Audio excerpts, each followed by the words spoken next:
Hello, everyone, and welcome to another episode here of Tales from the Wandering Scribe. I'm your host, Gabriel Garcia. Many of you know me as the Wandering Scribe and the Wandering Quill. And joining us today is a returning guest making their historian's interview debut here back on the channel. Now, if you remember this guest, he is a seasoned middle and high school teacher who has served as both a department chair and a curriculum developer. And as a writer and historian, he has produced a three-part series on the Mormon Battalion for History is Now magazine, and has also contributed articles on 19th century politics and religion. His narrative style has garnered him plenty of positive feedback over the years.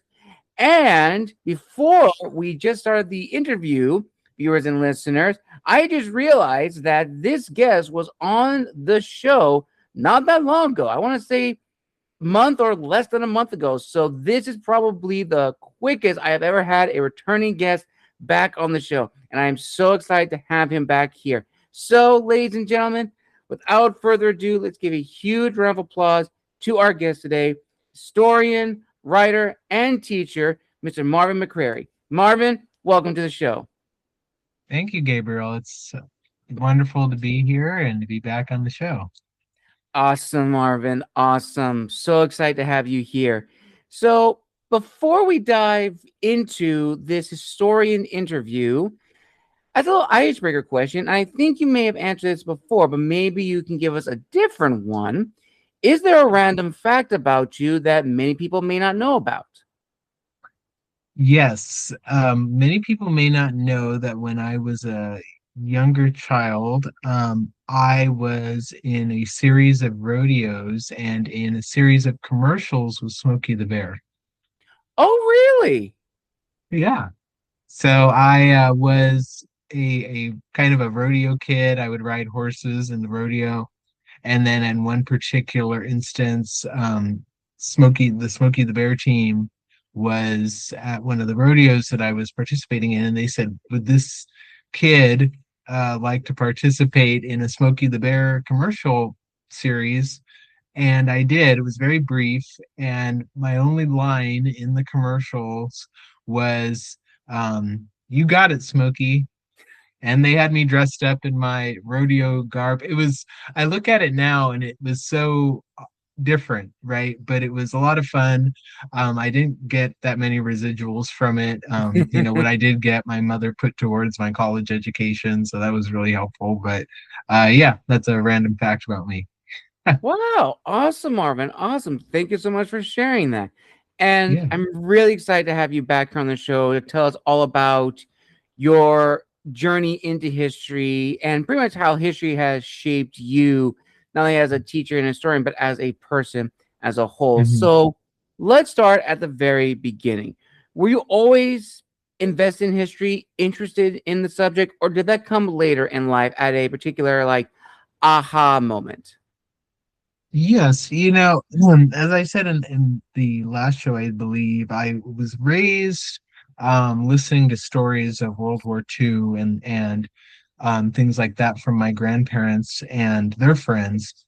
And so I always like to think that that had planted a seed in me to really be curious about the past and these stories that individuals carry within each of us, right? We each have a history and a story that we can share with others. And that really helped me on that path. And then one of the more aha moments that I had was one summer I watched a documentary series about the founding fathers in the American Revolution.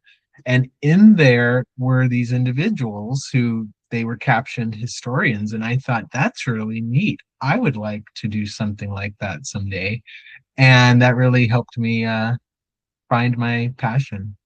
Nice. Very, very nice. And once you realized that history was the discipline you wanted to explore, was there any particular type of history that really gravitated towards you? Because history covers many things. It's not just people, places, or battles. It can be like medicine, it could be culture, it could be food. So, what particular history really drew you to the field? Right. I would say that right from the off, in a broader sense, I was really interested in examining the connections between human societies. So I really gravitated towards world history. And then as a secondary interest, I focused on American and European history and how how the world and different societies really interacted between those 3 points. Um, the particular field of historical study that I've been interested in is social history, the idea of how did the average person experience major world events. You could say World War One, World War Two, the War of 1812, all of those things.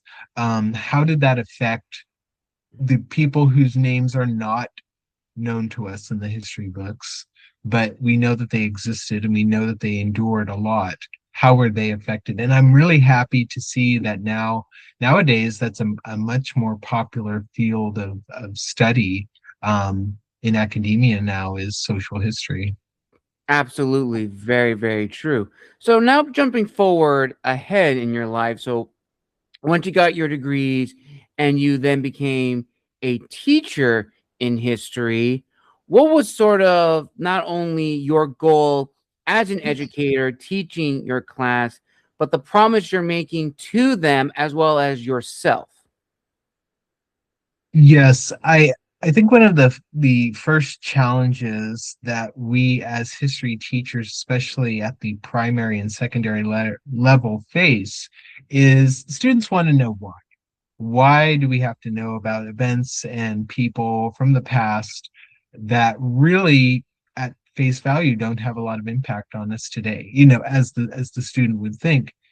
And that was when I really made it a goal to make history relevant but also tangible to my students. And by doing that, I mean sharing these stories, but bridging those knowledge gaps and those connections across time, hopefully reinforcing that these were people just like you. At one time, they were young, just like you. They were just starting out and they had these experiences. And it's really part of that wider human experience that we try to instill in our students. Absolutely. And I think now more than ever, we need, history teachers to really showcase history as more than just names, dates, and places. Because I've had a lot of students on the show who are in the field of history from not only here in the United States, but also in the UK and abroad. And that is unfortunately the number one reason, among many reasons, why people do not actively pursue history is because it's been drilled into them that it's repetition, it's names, dates, and place.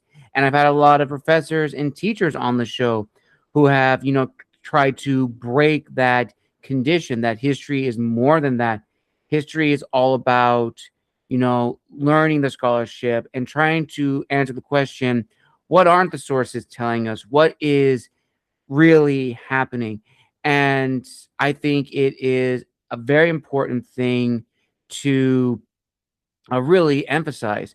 And this actually goes into a fan question one of my followers sent me that they wanted to ask you, Marvin, to hear your insights.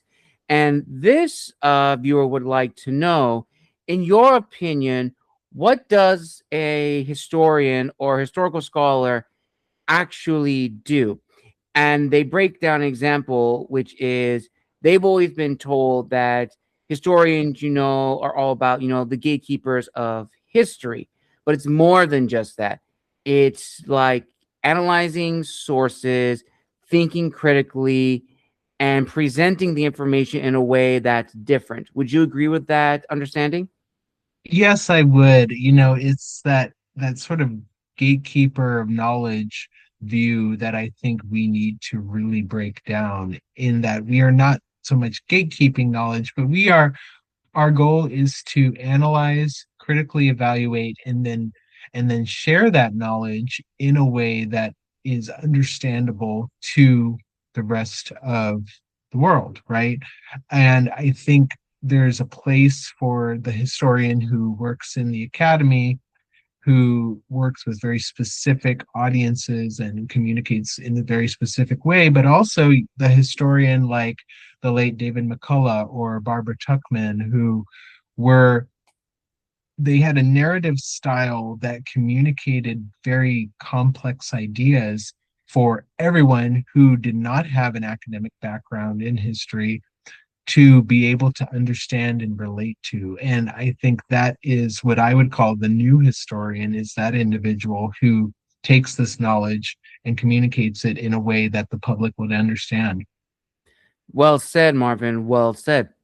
And this topic of, the new historian is something we're going to be touching on a little bit later in the interview. And another fan question, one of my viewers wanted to ask, and this is actually a response from a previous episode I did with another guest where he talked about history and folklore. And it was on the notion of using, not just in social media, but video games as another tool to teach history. And this person gives an example of what my guest was talking about, how they themselves are a teacher and they use the games like Assassin's Creed Odyssey and Assassin's Creed Origins, which were the only two games that had the teacher mode where you play as a character who travels all around either Egypt or Greece, showcasing historical places, regions, and more. Yes, I first of all, I'm a huge fan of the Assassin's Creed series, and yes, I agree that using social media, using video games is a great way to get students and individuals interested in history. Again, it's bringing history to life in a way that is both tangible, relatable, and in this case, interactive. I would say the same about, for example, Lin-Manuel Miranda's Hamilton Mm-hmm. hit, right? I mean, what other way we saw so much interest in that period, in the revolution, in the founding fathers, in that moment in history after that hit came, right? Than we ever saw before, in my estimation. And so there is definitely a place for presenting history in a very unorthodox way that may not be in an academic journal or a paper or a book, but in another way that is tangible. Well said again, Marvin. Well said. And now let's kind of go back again to your roots as a history teacher. And I'm Mhm. very curious, can you walk us through what it was like your first year as a history teacher? Were you nervous? And what did you learn from that? That thinking on it now, with everything you have achieved thus far, is there anything you would have done differently? Yes. Well, my very first year as a history teacher, I like to tell people that I was not that much older than my oldest students. So many people thought I was one of the students, and I just happened to be wearing a shirt and tie. And I'd often get stopped and say, "What class do you have?" And I would say, "Oh, I'm the teacher," right? But because of that, I was trying to adapt and emulate professors and instructors that I had had, and in doing so, I came across more as this like sage on the stage sort of presentation. And over time, that shifted to being what we now call the guide on the side, where you are encouraging more the student to have their own ideas and their own Hmm. journey, especially in history, their this own period of self-discovery. I kind of call it like a choose your own adventure novel. You really have Right. to get in there and sort of guide yourself and make those mistakes and make those discoveries without somebody telling you directly. So to answer the other side of that question, I would have changed my teaching style earlier to be that guide on the side rather than the sage on the stage. Um, and with everything I know now, it's really a privilege to continue to be able to do that to this day. Mhm. Nice. Very nice. And kind of going from that, it leads into another question, which I'm very keen to hear your thoughts on. And a lot of times hear this to authors, authors, historians, history bloggers, and more. And it's this notion of, when did you actively, really take the mantle of being a historian and a teacher to heart? And what I mean by that, Marvin, is, both of us are classically trained in history. We know the subject, but it's another thing to actively reteach the lessons with everything we've learned and not come off as either a fool or someone who does not know what they're talking about. It's a lot of, self confidence in our abilities to say, we've done the work, we put in the time, we know what we're talking about. So for you, when did you feel confident in your abilities to say, you know what? Yeah, I am an historian. I am a history teacher. I know what I'm talking about. This is an area that I am very passionate about. Mhm. I would say that for me, that as a teacher, that didn't happen until I was probably in maybe my fifth or sixth year of teaching. Mm. I really, there's this old adage that, if you last at least 5 years in the classroom, then you're over that 5 year hump, right? And that was true for me. I really took me about 5 or 6 years to really understand what it meant to be both a teacher and especially a history teacher. um, as a historian, I had that moment when I released one of my first articles, which was several years back, on the life of Andrew Jackson. I had done some research on that, and just the way that the article was received, the feedback that I had received, both the constructive criticism and the praise, really helped me to understand that I had really reached that moment, and I found my narrative voice. As writers, I think we each have our own narrative voice. And when you find that and you're secure in that, that makes all the subsequent work that you do a lot easier. Excellent. Well said, Marvin. And you actually brought up my next topic of point, which I was going to bring up. And that is, of course, you writing history, the articles you have written. So let's talk a little bit about that. What was the very first article that you wrote? And what did you learn from that, in a sense of, as you mentioned, finding your voice as an historical writer? Mhm. Yeah, I'll amend my previous statement. So the very first article that I wrote that was for publication was The Life of Andrew Jackson. The first major historical undertaking that I had done as a writer was actually my honors thesis when I was Oh, in my um, schooling years. I had written about the Jesuit missionary experience in China during the Ming Dynasty.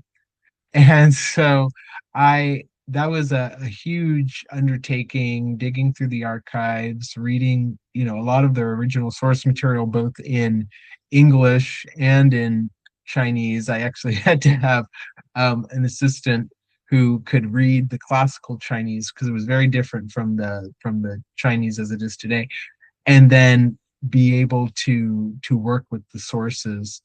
And yeah, I my next piece after that was my Andrew Jackson article, and then more recently, well, not so recent, a couple years ago, this article series I did on the Mormon Battalion, which you mentioned earlier. nice. Excellent. And kind of as a little fan question from me this time around, what is the one piece of history that you would like to explore further and bring to the masses?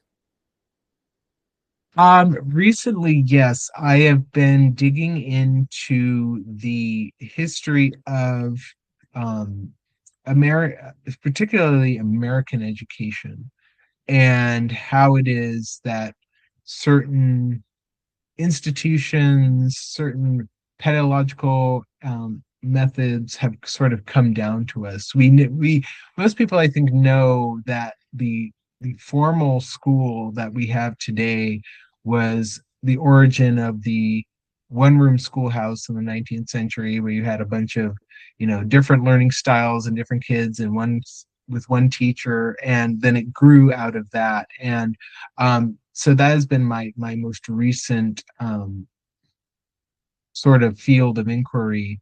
And that is something I really like to communicate to the masses, but more so for the purpose of helping the masses understand the importance of civic education. I think that history is a huge part of understanding our civic responsibilities and what we as citizens in every area of the world can bring. And I think without that component, we really miss a lot of that development. Excellent. Again, well said, Marvin. Well said. And on that note, ladies and gentlemen, we're going to take a quick commercial break here on the show. So don't go away. We'll be right back very soon as we dive deep more into Marvin's writings as a historian and his thoughts on the change in the scholarship and industry and much more. So don't go away. We'll be right